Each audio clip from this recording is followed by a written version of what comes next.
पूर्व क्रिकेटर युवराज सिंह ने कोरोना महामारी की तीसरी लहर के खतरे को देखते हुए मेडिकल कॉलेज रोहतक को 100 बेड दान स्वरूप भेजे हैं। हालांकि युवराज सिंह की तरफ से इस कार्य का कोई प्रचार नहीं किया गया, लेकिन पीजीआई रोहतक के वाइस चांसलर ने मीडिया को यह जानकारी दी है। हेल्थ यूनिवर्सिटी के वाइस चांसलर ने बताया कि कोरोना की तीसरी लहर आने की संभावना को देखते हुए पीजीआई में पुख्ता इंतजाम किए गए हैं। पीजीआई में बच्चों के लिए 100 आईसीयू बेड, 400 ऑक्सीजन बेड के साथ साथ स्पेशल वार्ड में 100 बेड की व्यवस्था की गई है। वहीं लिक्विड ऑक्सीजन की क्षमता 30 से 40 मीट्रिक टन बढ़ाई गई है। उन्होंने बताया कि कल स्वास्थ्य मंत्री अनिल विज वर्चुअली पीजीआई में कई परियोजनाओं का उद्घाटन व आधारशिला करेंगे। हाल फिलहाल युवराज सिंह द्वारा दी गई इस दान सेवा की हर तरफ चर्चा हो रही है और लोग युवराज की दिल खोलकर तारीफ कर रहे हैं। हमारे स्वास्थ्य मंत्री श्री अनिल विज जी कल पीजीआईएमएस संस्थान के अंदर कई परियोजनाओं का लोकार्पण कर रहे हैं, जिनमें से मुख्यतः जो थर्ड वेव के लिए तैयारी की जा रही है उसके लिए 2 ऑक्सीजन जनरेटर प्लांट्स जिनकी कैपेसिटी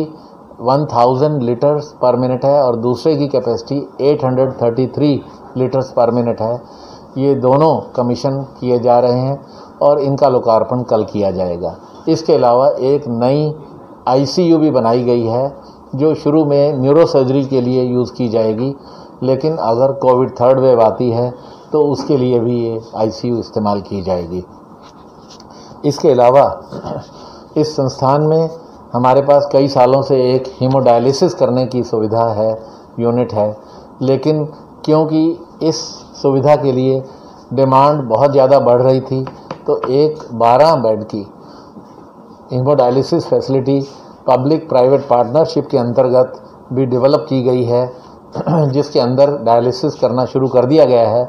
और यहाँ पर अत्यंत कम दाम के अंदर डायलिसिस किया जा रहा है, जिसमें पेशेंट से करीब 750 रुपया और 150 रुपये का और सामान आता है। करीब 900 रुपये के अंदर एक डायलिसिस किया जाएगा,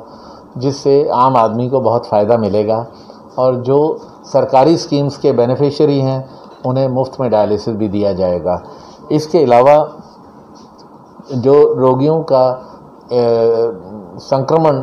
हो जाता है कोविड से या किसी और बीमारी से, तो उसके बाद उन्हें इन्फेक्शन होने का ज़्यादा ख़तरा होता है और उसके कल्चर सेंसिटिविटी रिपोर्ट आने में पहले 2 या 3 दिन का समय लगता था। हमें उम्मीद है कि एक नया जो डायग्नोस्टिक इक्विपमेंट आया है, जैसे माल्डीटॉफ और बायोफायर ऐसे, तो ये करीब 1.25 करोड़ की लागत से आया है। हमें उम्मीद है कि इस मशीन के आने से जो आईसीयू के सीरियस पेशेंट्स हैं उनके अंदर इन्फेक्शन का डायग्नोस करने में हमें कुछ घंटे के अंदर ही सफलता मिल जाएगी। तो इन सारी सुविधाओं से हमारे पीजीआईएमएस में आने वाले कोविड के पेशेंट और नॉन कोविड के पेशेंट सभी को अत्यंत फ़ायदा होगा। इसके अलावा स्वास्थ्य मंत्री जी कुछ नई परियोजनाओं का भी शिलान्यास करेंगे, जिनमें मुख्यतः हैं कि एक डिपार्टमेंट ऑफ न्यूक्लियर मेडिसिन जहां पर पेट स्कैन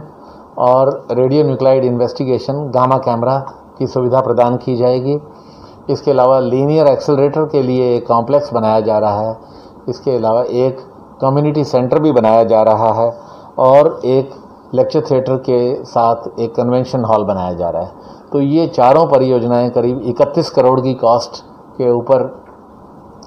शुरू की जा रही हैं और हमें उम्मीद है कि आने वाले 2 साल के अंदर ये सारी परियोजनाएं पूरी हो जाएंगी। सर जी, क्रिकेटर युवराज सिंह ने भी आप लोगों को कुछ हेल्प करने का वायदा किया है, क्या उन्होंने वायदा किया है, वो किस तरह से हेल्प करेंगे?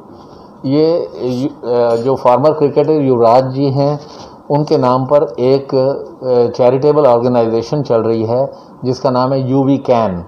तो आमतौर पे ये कैंसर के रोगियों के लिए मदद करते रहे हैं, लेकिन पिछले 1.5 साल से जब से कोविड का कहर पूरे देश में फैला हुआ है, तब से इन्होंने पूरे देश में कई जगह कोविड के लिए आईसीयू डेवलप करने में भी मदद कर रहे हैं। इस समय 3 जगह ये आईसीयू डेवलप कर रहे हैं, जिनमें रोहतक पीजीआईएमएस एक ऐसा संस्थान है जहां पर 100 बेड की आईसीयू यूवी कैन फाउंडेशन की तरफ से होगी और इसके पहले चरण में 64 बेड की आईसीयू हमें उम्मीद है कि आने वाले 10-15 दिन के अंदर ही डेवलप कर ली जाएगी। सर तीसरी तो लहर आने वाली जी है, उसको देखते हुए क्या कुछ चिंता बच्चों के लिए खास तौर से देखिए, तीसरी लहर में ऐसा नहीं है कि ये लहर सिर्फ बच्चों को ही असर करेगी, बच्चों के अलावा बड़ों को भी असर कर सकती है। इसीलिए हम सभी को ही इसके लिए तैयार रहना पड़ेगा और बच्चों के लिए ख़ास तौर से हमने कोशिश कर रहे हैं कि एक 100 बेड की आईसीयू सिर्फ बच्चों के लिए अरेंज की जाए, लेकिन अगर एडल्ट पेशेंट ज़्यादा आते हैं तो वहाँ एडल्ट पेशेंट का इलाज किया जाएगा। इसके अलावा 400 बेड पर हम कोशिश कर रहे हैं कि ऑक्सीजन की सुविधा भी प्रदान की जाए और इसके अलावा नॉन ऑक्सीजन बेड्स भी बच्चों के लिए शुरू किए जा रहे हैं और हमारे जो पीडियाट्रिक आईसीयू के जो सीनियर डॉक्टर्स हैं उनके देखरेख और संरक्षण में पूरे प्रदेश के सारे 22 जिलों के डॉक्टरों की ट्रेनिंग हर हफ्ते चल रही है और अब तक 150 डॉक्टर्स की ट्रेनिंग की जा चुकी है और हमारी कोशिश ये है कि सभी जिलों के डॉक्टर्स की ट्रेनिंग की जाए ताकि जो पीडियाट्रिक्स के डॉक्टर्स की कमी है उसे पूरा किया जा सके और ये डॉक्टर्स अपने ही ज़िले में बच्चों का इलाज कर सकें।